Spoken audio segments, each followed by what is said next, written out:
when you get on the mission schedule, you go out and get in the airplane and you go in the order that you're scheduled. You just go do it. I never saw anybody back out of any of that. I know I thought about backing out a lot of times because, especially in an air-to-air combat situation, a lot of times it gets so hairy you do back out. You head for the ground and head for home with full throttle as best you can. Get out of there, because if you stick around, you're outnumbered. One time on one mission, we went out, we had 12 airplanes, as I remember. One aborted and his wingman went with him on takeoff. They stopped their takeoff and something happened. They got a red light on the engine or something, and so they aborted the flight. Then that was left 10. So we went out on a mission.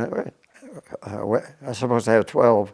Had 10 airplanes. We were jumped by some enemy aircraft, and we were just going around and round and round, and we lost 6 airplanes out of the 10. That was about as hairy as it could get, and I was one that got home, and I don't know why. Maybe because it looked like we were just getting outnumbered, and you head for the deck and go home. And by the time when they jump you, you're no longer a 10 airplane squadron. You're 10 single airplanes fighting for your life is what it amounts to. You break up in twos first, so you become in 10, you become 5 groups of 2. But eventually they get broken up because of the horrendous situation.